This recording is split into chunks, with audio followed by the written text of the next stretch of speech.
טוב ומה נעים, שבת אחים גם יחד.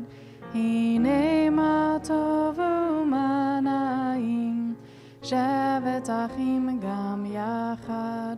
הנה מה טוב, הנה מה טוב. יאללה לה, יאללה לה לה לה לה לה. הנה מה טוב, הנה מה טוב. יאללה לה, יאללה לה לה לה לה לה. הנה מה טוב ומה נעים, שבת אחים גם יחד. הנה מה טוב ומה נעים, שבת אחים גם יחד. Shabbat Shalom. It's wonderful to be celebrating Shabbat with you here in person tonight, and welcome to those who are participating through our live stream at home. We begin our service together on the bottom of page 1 with Shir Chadash.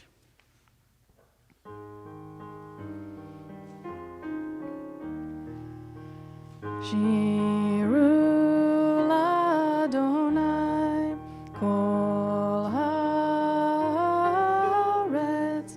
Shiru l'Adonai shir chadash. Sing unto God all the earth a new song. I will sing unto God a new song. Sing unto God and we'll all sing along. All the earth a new song unto God. Shiru l'Adonai kol haaretz. Shiru l'Adonai shir chadash. We continue on page 2 with the lighting of our Shabbat candles. I'd like to invite up Grace Silverstein to light our candles this week.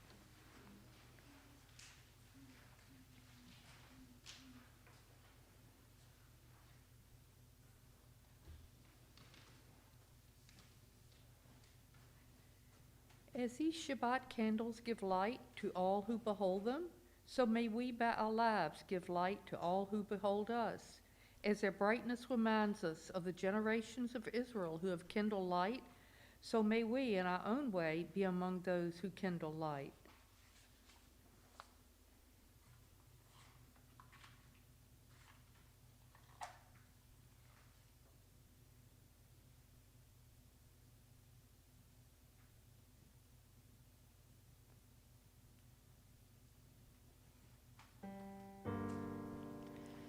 Baruch atah Adonai Eloheinu melech haolam asher kitshanu b'mitzvotav v'tzivanu lehadlik ner shel Shabbat. And at this point in our service, we think of the week that has passed. We hold on to all of the good things from this past week. So if you had any experiences that inspired gratitude, some good news to share. I see Jack already has something. I got my first art in school. Mazel tov, wonderful. Yeah, Beth? I had a wonderful visit in France with my son and his family and got back safely and ready to go. Wonderful. Welcome back from France. I'm glad you had a wonderful visit. So we thank God also for the blessing of simply being alive for this moment in time with the words of Shehechianu at the bottom of page 2.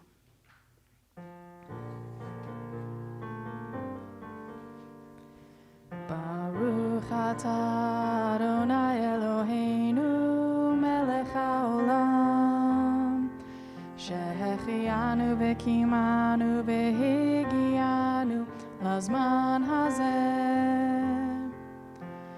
Baruch atah Adonai Eloheinu melech haolam shehechianu v'kimanu v'higianu lazman hazeh.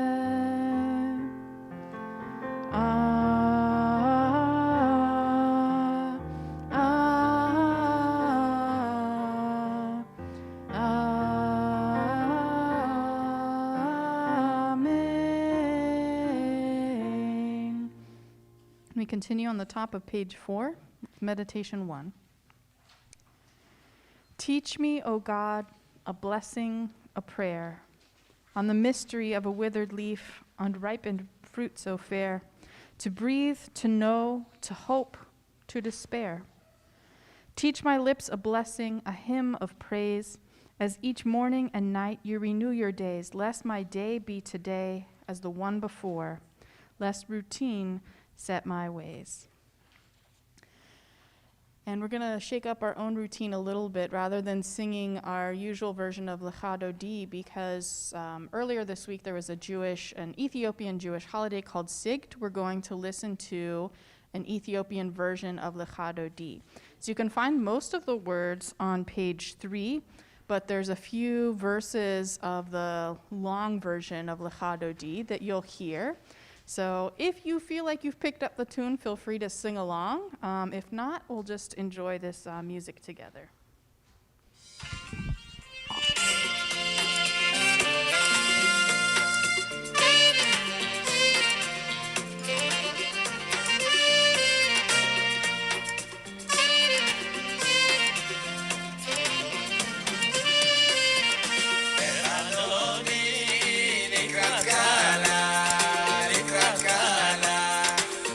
Shabbat, Shabbat,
we'll rise together for the last verse.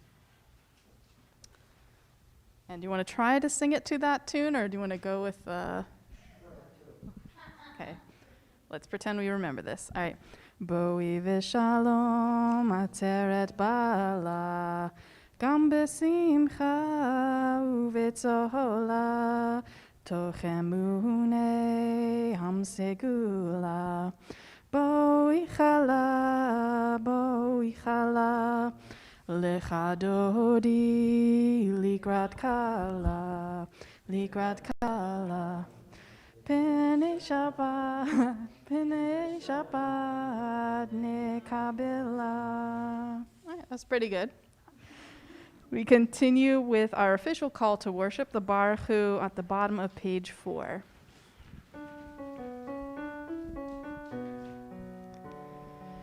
Ya la la la la la la la la. Ya la la la la la la la la. Ya la la la la la. Ya la la la la la. Ya la la la la la la la la. Ya la la la la la. Ya la la la la la. Ya la la la la la la la la. Baruch Hu et Adonai HaMevorach Baruch Adonai HaMevorach Le'olam va'ed HaMevorach Le'olam va'ed. Please be seated. We continue with Roll Into Dark in the middle of page 5.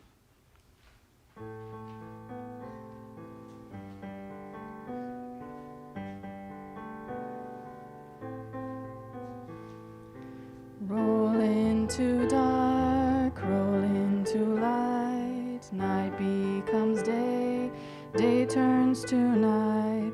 Roll into dark, roll into light. Night becomes day, day turns to night. Borei yom v'layla, golelo mipnei choshech, golelo mipnei choshech, v'choshech mipnei or. Roll into dark, roll into light. Night becomes day, day turns to night. Roll into dark, roll into light. Night becomes day, day turns to night. Ahavat Olam.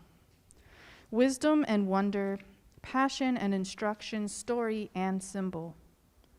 All these things your Torah gives to us, and the more we devote ourselves to it, the more it grows and gives. What could be a truer token of your abiding love than this holiest of your works and the living language that gives it form? Baruch atah Adonai, Ohev Amo Yisrael. And please rise for the Shema, the top of page 6. Shema Yisrael Adonai Eloheinu Adonai Echad. Shema Yisrael Adonai Eloheinu Adonai Echad.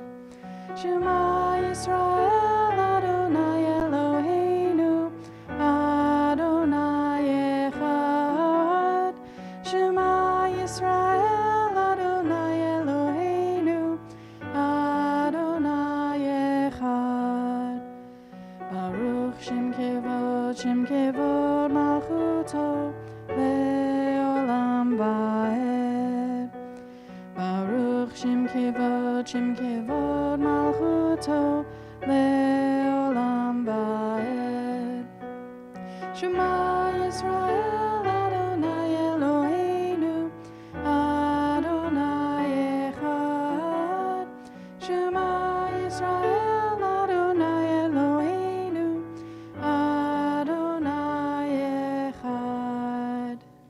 be seated. Ve'ahavta et Adonai Elohecha bechol levavcha uvechol nafshecha uvechol me'adecha ve'hayu hadvarim ha'ele asher anochi mitzavecha hayom al levavecha v'shinantam levanecha v'dibarta bam b'shivtecha b'veitecha uv'lechtecha v'derech uv'shochbecha uv'kumecha uv'kshartam leot al yadecha v'hayu letotafot b'neinecha uchtavtam al mezuzot beitecha uv'isharecha למען תזכרו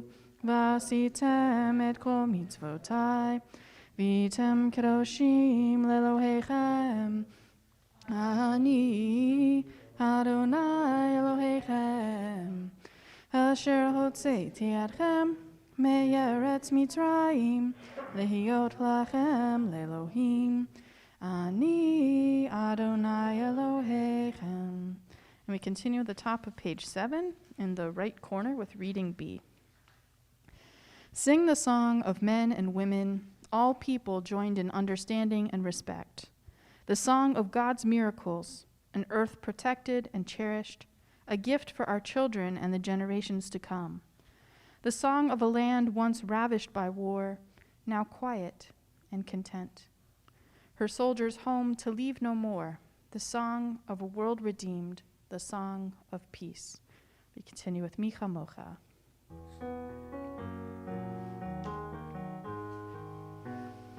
Ya la la la ya la la la ya la la ya la la la ya la la la la ya la la la la ya la la la ya la la ya la la la ya la la la la Micha Mocha ba'elim Adonai Micha Mocha nedar b'kodesh Nora tehilot osef eleh Nora tehilot osef eleh.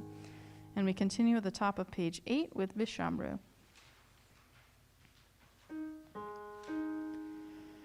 Vishamru b'nei Yisrael et ha-Shabbat לעשות את השבת לדורותם ברית עולם ושמרו בני ישראל את השבת לעשות את השבת לדורותם ברית עולם ביני ובין בני ישראל אותי לעולם אותי לעולם ושמרו בני ישראל את השבת לעשות את השבת לדורותם ברית עולם כי ששת ימים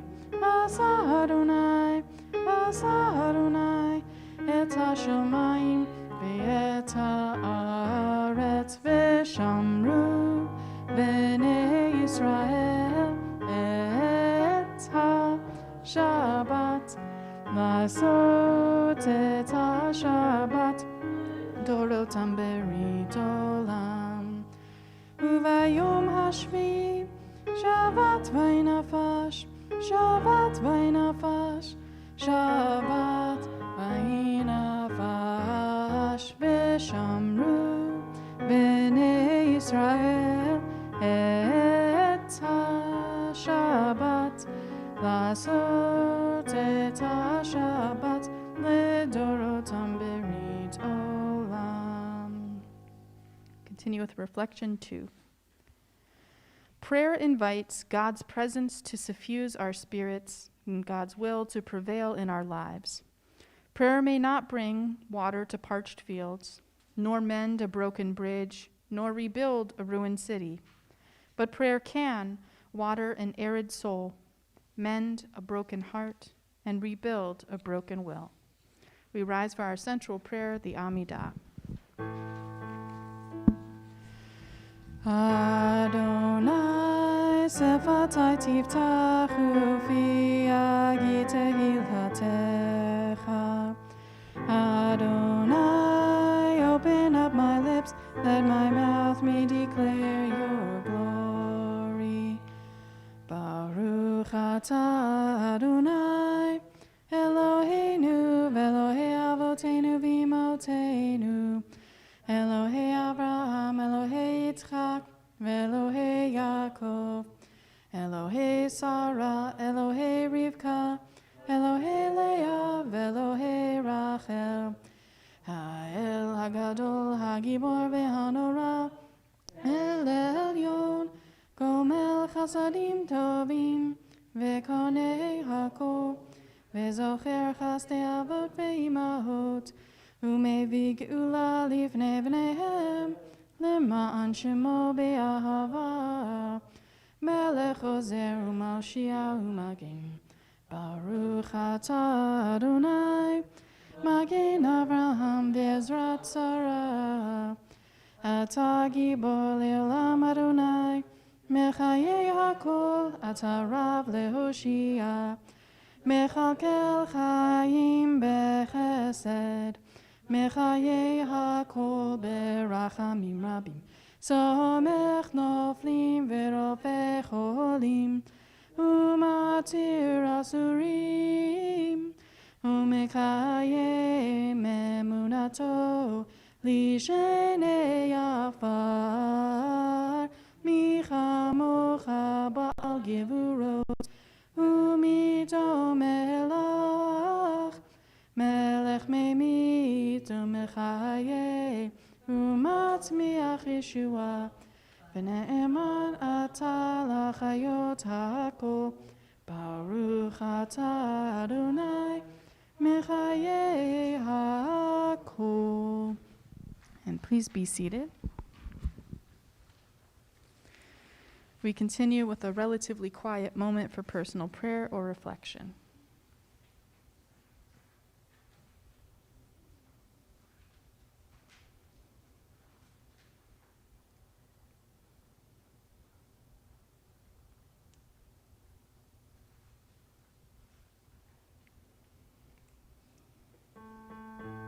Page 10.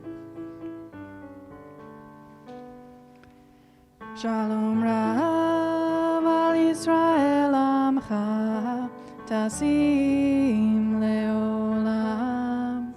Shalom Rav al Yisrael Amcha Tasim Leolam. Ki ata hu melech adon lechol hashalom. Ki ata lechol hashalom. Shalom Rav al Yisrael Amcha Tasim Leolam. Shalom Rav al Yisrael Amcha Tasim Leolam. V'tov be'einecha levarech et Amcha Yisrael bechol eitz uvechol shah bishlomecha. Shalom Rav al Yisrael Amcha Tasim Leolam. Shalom Rav al Yisrael Amcha Tasim Leolam. Tasim Leolam. Tasim Leolam.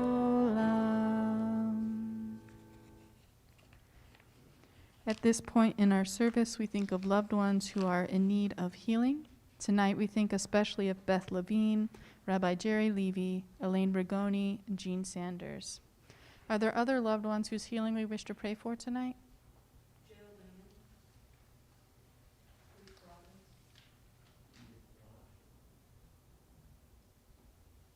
With the power of community, we pray for their refuah shlema, their complete healing of body and or spirit. The words of Mishaberach found at the top of page 13.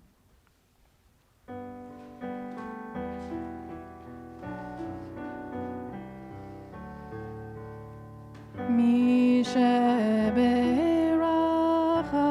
avotenu mikor habracha leimotenu. May the source of strength, who bless the ones before us, help us find the courage to make our lives a blessing, and let us say, Amen. Mishaberach imotenu mikor habracha leavotenu.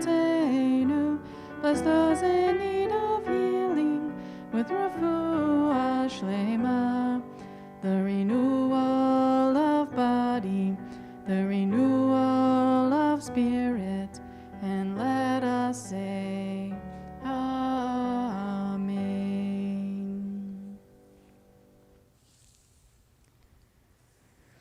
So earlier this week, there was an Ethiopian Jewish holiday called Sigd, as I mentioned just a few moments ago. And one of the special customs of this holiday is for the whole Jewish community of Ethiopia to gather together and climb up a mountain to affirm their acceptance of the covenant with God. So in essence, this ritual is reenacting the giving of the Torah or the Ten Commandments at Mount Sinai. And for that reason, the Ten Commandments are traditionally read on Sigd, much like they are read on Shavuot, another holiday when we celebrate the receiving of the Torah.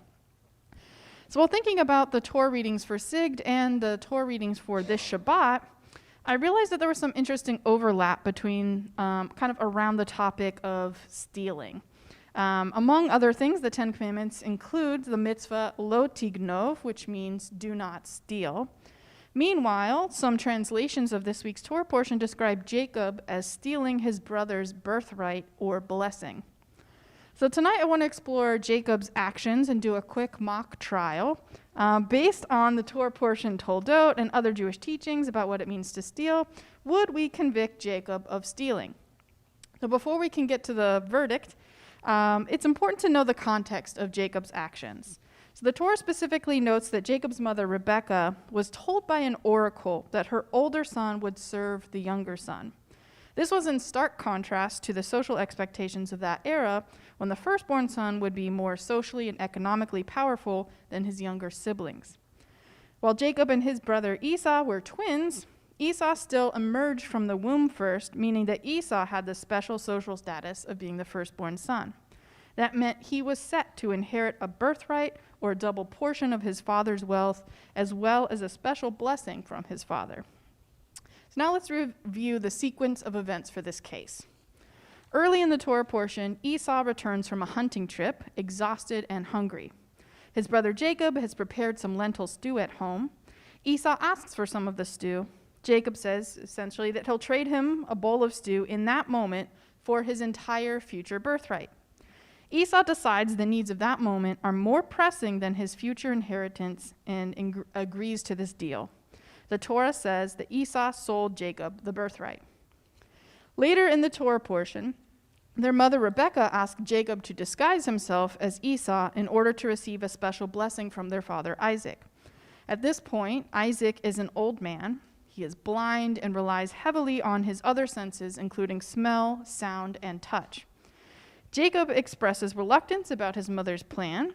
She then assures him that if anyone is going to be punished for this act of deceit, it will not be him. It's going to be, the blame falls on her. So Jacob listens to his mother. He puts on the disguise, which makes him smell and feel more like his hairy, rugged, and outdoorsy older brother. He also brings his father some delicious meat, as Esau would do after a typical hunt, and as his father requested on his deathbed, give me one last delicious meal and I'll give you a special blessing. So despite the food, the smell, the touch, all seeming like Esau, Isaac still picks up on the vocal differences between Jacob and Esau. Isaac seems hesitant, but Jacob claims twice to be Esau, the firstborn son. So Isaac offers him the special blessing from his deathbed. Esau comes in right after the blessing has been delivered. He finds out that it is too late to revoke the blessing that went to Jacob. Esau begins to sob. Isaac explains, "Your brother came in with guile and took your blessing." Esau responds that Jacob's very name means supplanter or deceiver, and he claims, "First he took my birthright, and now he has taken away my blessing." So now we've got to determine whether Jacob violated the mitzvah of lo tignov, meaning not to steal. But first, let's look at how this mitzvah is understood in Jewish tradition.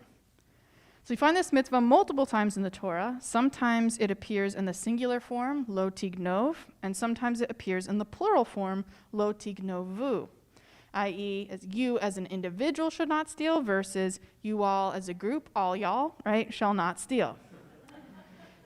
In his commentary on Leviticus 19:11, a famous commentator, Abraham ibn Ezra, says the plural form lo tignovu teaches that anyone who witnesses a theft but remains silent is also considered a thief.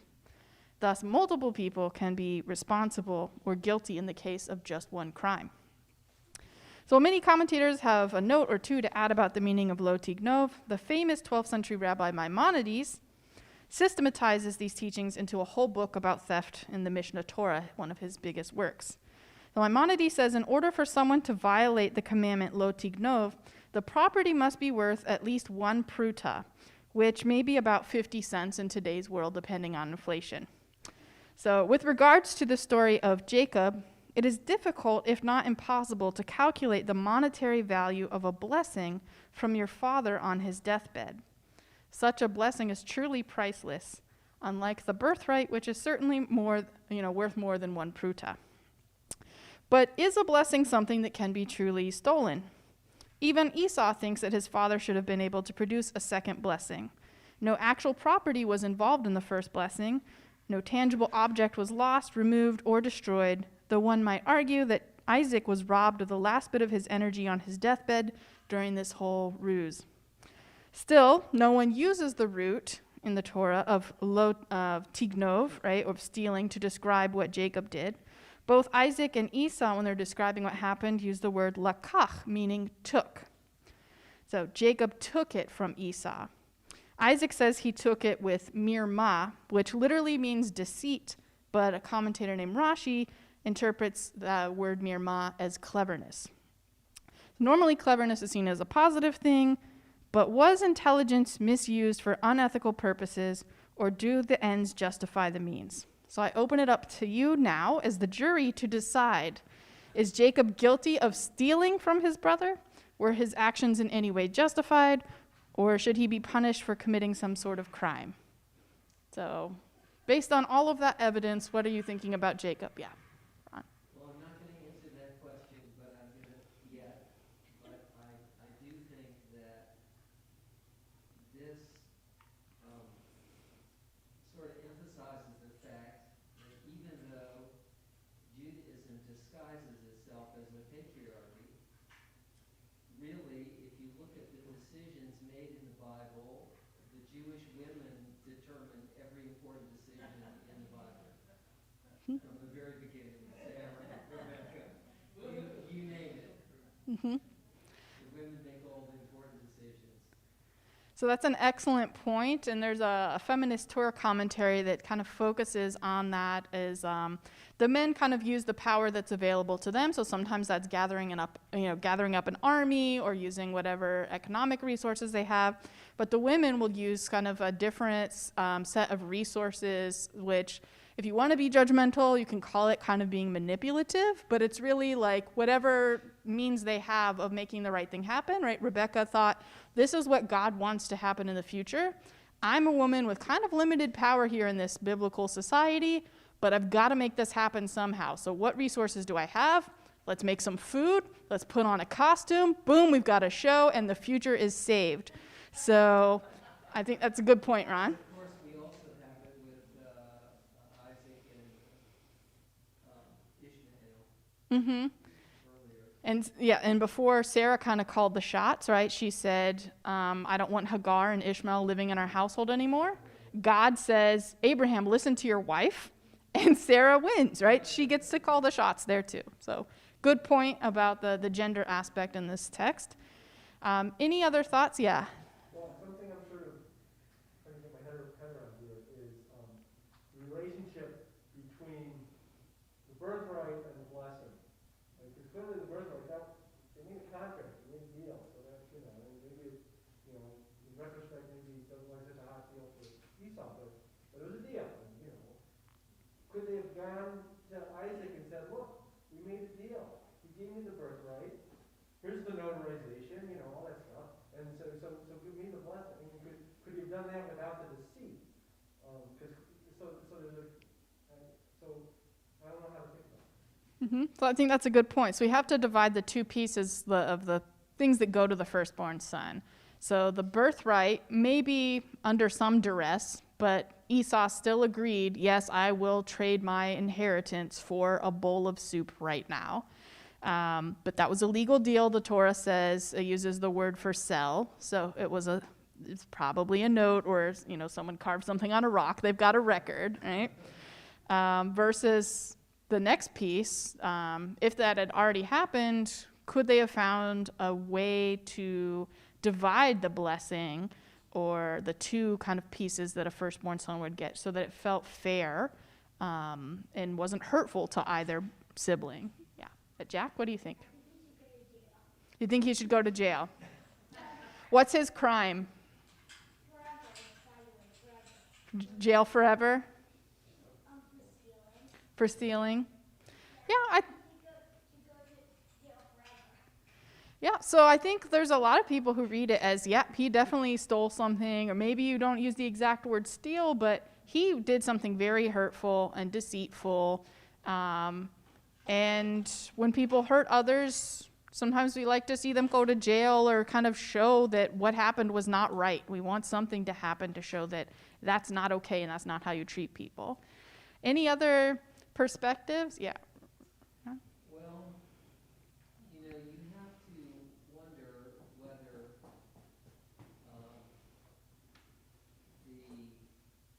history of the people would be the same if things had been done differently. You have to ask a person who sells his birthright for a bowl of porridge, do you really want him to have the power going forward? Because it seems like a very kind of short-sighted decision. It was certainly deception in that case, but that was a legal contract about the porridge. But about the birthright, I'm not sure about the blessing, I'm not sure what consequence having the blessing was in the future. Mm-hmm. We all know the end of this story. Jacob becomes the father of the Jewish people, or one of the patriarchs. But you wonder if there would be, if the brothers could have gotten along better. You wonder if we would be having this mess in the Middle East that we're having now. It's hard not to. If Isaac and Ishmael had gotten along, and if Jacob and Esau had gotten along, you wonder how the world 2,000 years later would have been different. Mm-hmm.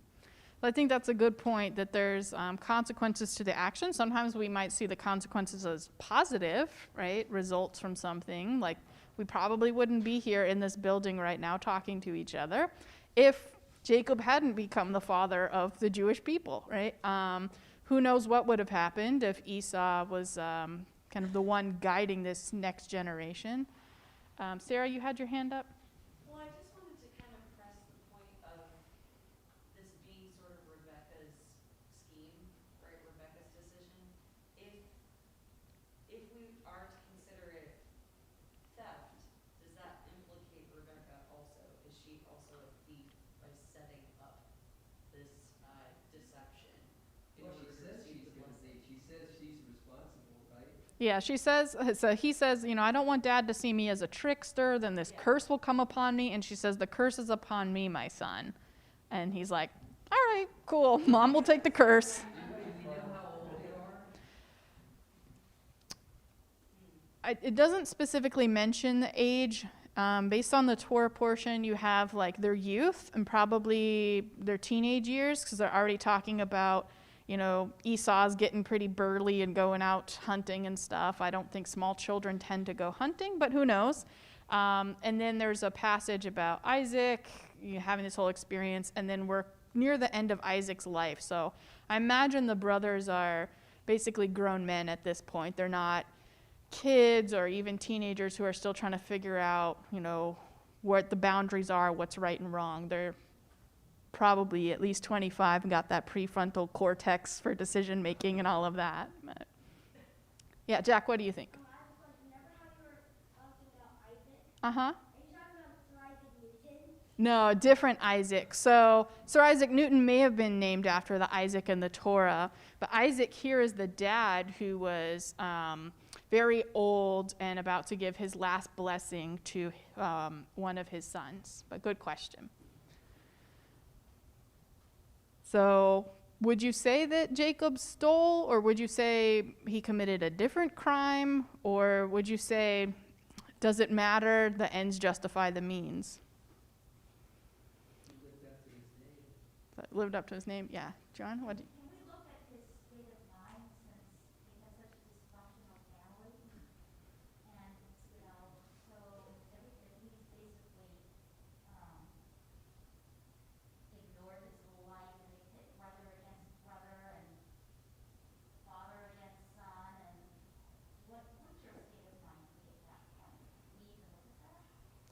So I think that's a great point, thinking about the larger context and the fact that his own mother told him to do that. He said, Mom, I'm not sure this is a great moral thing to do. And she's like, you should do it anyway, right? To have a parent who guides you in that direction.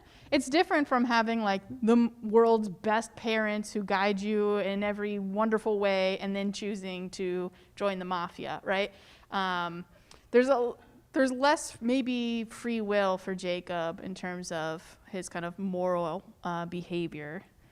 Any other considerations before I'm going to ask you to come up with a verdict, guilty or not guilty of theft?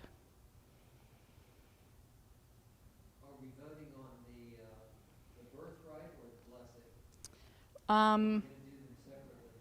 Let's do them separately because they are slightly different cases, though they're connected. So first, in the case of stealing the birthright, what's our verdict on Jacob? Not guilty, right? So, He tricked him a little bit, but he's not guilty. yeah. So still not ideal moral behavior to pressure someone at a vulnerable point, right, to sign a contract, but it wasn't stealing. How about with the blessing? Guilty or not guilty of theft? So, so do you think in the interpretation of lo tignovu, the plural, where if you weren't the one who came up with the idea, but you still kind of stood back passively and let it happen, that you're somewhat responsible? Do you think he's guilty in that sense? Okay. Yeah. Mother and son have a scheme. Mm-hmm. Morally shady, legally sound. Sounds like a good name for a band. Yeah. Morally shady, legally sound. So I think today we might consider different crimes. Like we're looking at just this one mitzvah of, lo tignov, don't steal. But today you could at least get him for identity theft, right? You imagine sort of the equivalent. He puts on this costume to imitate his brother. Possibly elder fraud or exploitation, right? There's a man on his deathbed who can't really see what's going on, and he's basically, exploiting him to get his way there. Any other crimes you think that he may not be guilty of stealing, but he would be guilty of today? Mm-hmm. But overall not setting the best example, right? But we do see later on there's sort of a karma in the Torah. Yeah, Ron? Well, I just want to say that, throughout history, cleverness is really an important trait where survival is concerned. So, even though it may not rest on solid, ground, sometimes cleverness is all we have to rely on to get through the day. Mm-hmm. So sometimes we talk about ethics in terms of ideal circumstances, and sort of like Joanna brought up earlier is you have to think about the context. What environment has he grown up in? What is he trying to do? Is this basic survival, right? Maybe not having that inheritance means dying in the next famine at this time. So based on that context, you could kind of understand why someone would use their intelligence, their cleverness, to do something a little questionable, but with an ultimately good goal in mind. And we might not be able to hold someone from biblical times to today's standards of behavior. Do you feel like maybe the soup was a test? It could be. Like, trade me your birthright, like just throwing out this wild idea. And Esau's like, yeah, sure. And that makes Jacob feel like, oh, okay, I can impersonate this guy. I wasn't so solid on this plan before, but now I see he's dumb as a box of rocks. Like, he's literally going to sell me his birthright for a bowl of soup. Yeah. So I think some people might read the soup as kind of a test of, one, is this guy qualified for leadership, right? So he's making some pretty bad decisions just because he's hungry, right? Instead of saying, you know what, I'll just eat this meat, right, that I just brought back from the hunting trip. Instead of, no, that's warm and smells delicious, so I need it right now. Who cares what, anything about the future? So it could be a test. It could be the leadership test, or it could be, can I get away with this scheme test that Jacob and Rebecca are sort of doing together? But yeah, I think that's an interesting way of looking at it for sure. I always thought about that too. It's like you just hunted a lot, and you're not going to eat any of that because you don't have any patience. Like, it's just weird. Mm-hmm. So we do see different qualities in the two brothers. Even though they're twins, they're very different. It seems like Jacob knows how to plan for the long term, whereas Esau's just in that moment, which is good in many ways, but also has some significant downsides to only live in the moment. So, all right. So yeah, as I was seeing, there's sort of a karma in the Torah where Jacob is involved in this deception to privilege the younger son over the older son. But later on, he has kind of a miserable life because he ends up being suckered into marrying Leah, the older daughter, right, when he just wanted to marry Rachel, the younger daughter. And his uncle tells him specifically, that may be how you did things back there, but here, the older child comes first. So he kind of has to eat it in a way. And see the consequences of his behavior for the rest of his life. But we do see that he may have a period of reflection and realizing that he didn't treat his brother the best way, even if his mom was encouraging him to act that way. Like 20 years later, they reconcile, and Jacob offers Esau all of these gifts, which might be the financial equivalent of the birthright, to kind of make up for what he stole. So the crime for theft in the Torah, or the punishment for theft in the Torah is not being flogged or, whatever happens for other crimes, but it's you have to return the amount that you stole plus some. So Jacob may have, even without being required to, decided this is the right thing to do, kind of turns his life around at some point, but not without lots of family drama first. So, yeah, Ron? And not only that, even though Jacob has to marry Leah, I think if I remember correctly, Leah is the mother of 6 of the children of Israel, including the preeminent tribe of Judah, if I'm remembering correctly, Mm-hmm. which becomes one of the surviving tribes, the most powerful of the tribes, and most prestigious of the tribes. Mm-hmm. So even though she wasn't,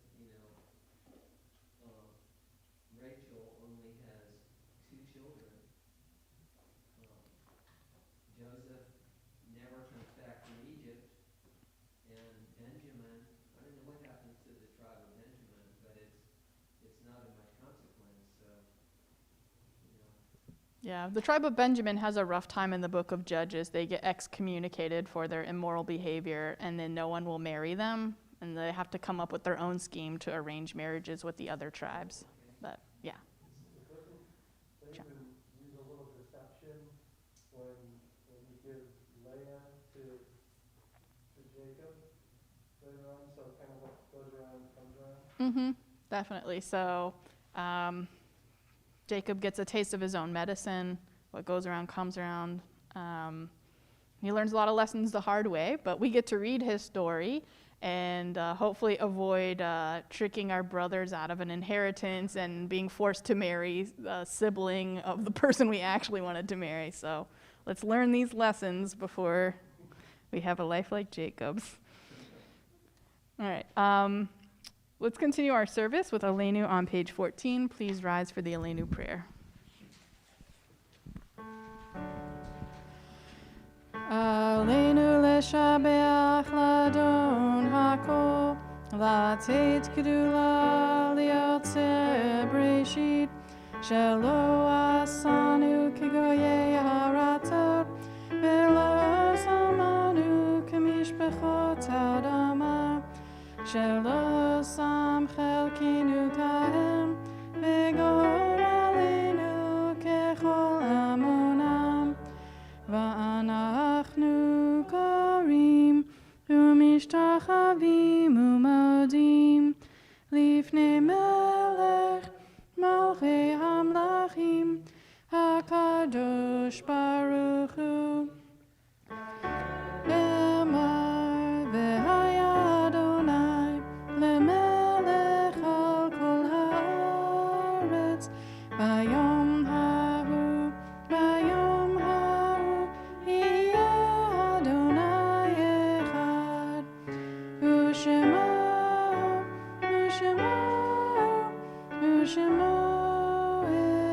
אחד. At this point in our service, we think of loved ones who have passed away recently or at this time in years past. Tonight we remember with love the yahrzeits of Andrew Bailey, father of Wynne Loria, Mildred Phillips, grandmother of Ron Friedman, Rose Schnitt, mother of Sheila Schnitt, Gerson Selden, father of Amy Arkava, Dinah Simon, mother of Alex Simon, and Alan Soloway, father of Michael Marsh Soloway. Are there other loved ones we wish to remember tonight?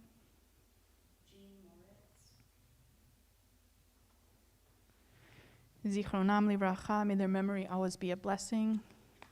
We remain standing as a community of support for the Mourners Kaddish on page 15.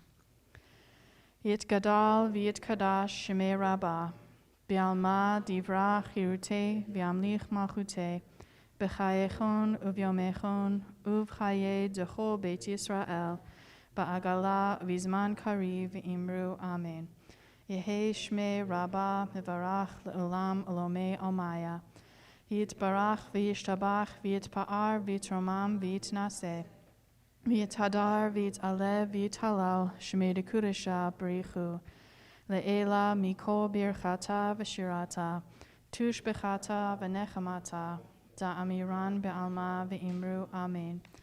Yehi shlama rabba min shemaya. V'chayim alenu v'al kol Yisrael v'imru amen. Hoseh shalom b'imromav. Hu ya'aseh shalom, aleinu ve'al kol Yisrael, ve'imru amen. May the source of peace send peace to all who mourn, and may we be a source of comfort for all who are bereaved, and let us say, amen. So we have our concluding song and then announcements, so please be seated. We conclude tonight with Tfilat HaDerech found on the top of page 17.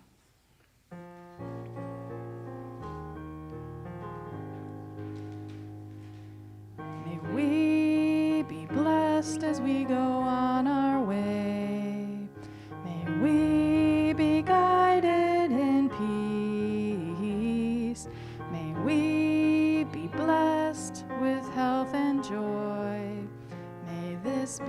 our blessing. Amen. Amen. Amen. May this be our blessing. Amen.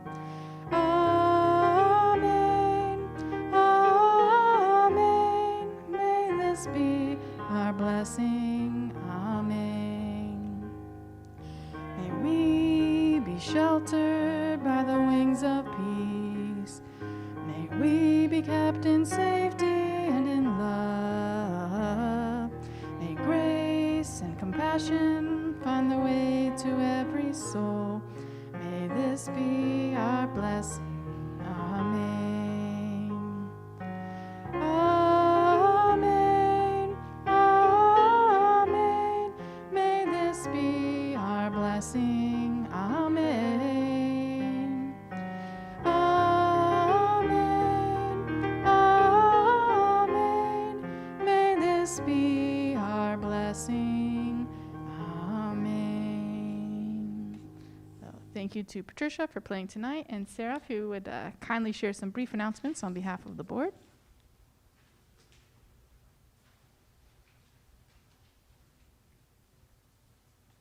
Shabbat Shalom, everybody. Let's see what's going on. We got Torah study tomorrow at 11 in the morning. That is in person and virtual. You got to be vaccinated to be here in person, but we welcome you to join one of those two ways. We've also got, the run-of-the-mill religious school, Torah Tots, on Sunday. But also, Sunday is the Global Day of Jewish Learning. So that's sorry, I forget who is putting that on. Thank you. Yes, the JCC. But Rabbi Ahuva is going to be presenting on Zoom. So definitely check out the Facebook page for the link for that. And it'll be very cool to continue learning throughout the day. Next Friday, we're going to have Jewish meditation led by Lisa Halberstadt, and that's going to be over Zoom before the Shabbat service. So Jewish meditation is at 7 p.m. If you are planning to tune in virtually and you want to grab a meditation beforehand, that would be good. And our Judaica shop for Hanukkah stuff is going to be opening up not this week, not next week, but the 19th, if I'm not mistaken. So keep an eye out for Hanukkah things that you might want, because Hanukkah is coming up on us, which is very exciting. And I think that's it. And all the proceeds go to support Ora Me, so that is great. Shabbat Shalom.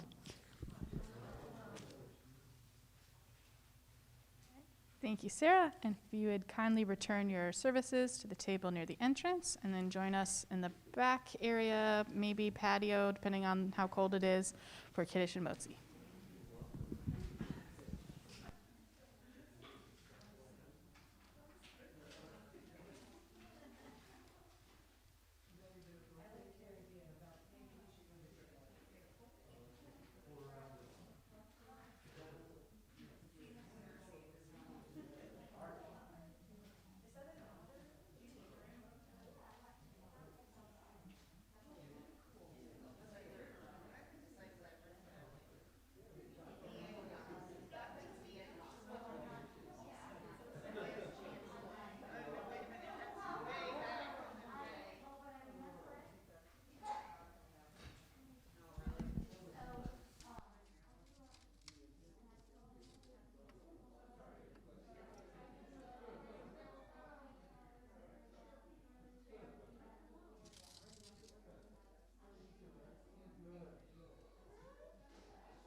We're still doing, yeah, we're still doing that. Yeah. No, I think it probably was pretty good. Yeah, you got it. You got it. All right, cool. That's all I wanted to know. All right. Have a good night. Thank you for signing me in Yeah, no worries. about the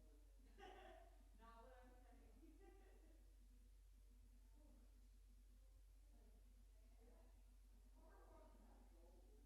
Not what I'm saying.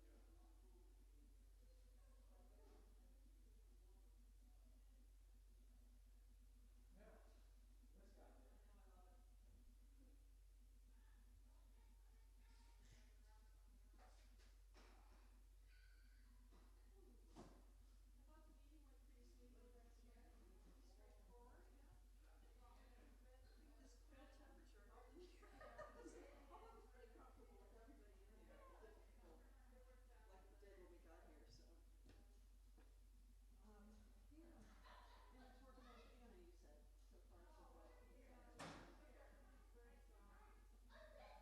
And it's working okay, you know, you said, so far so good.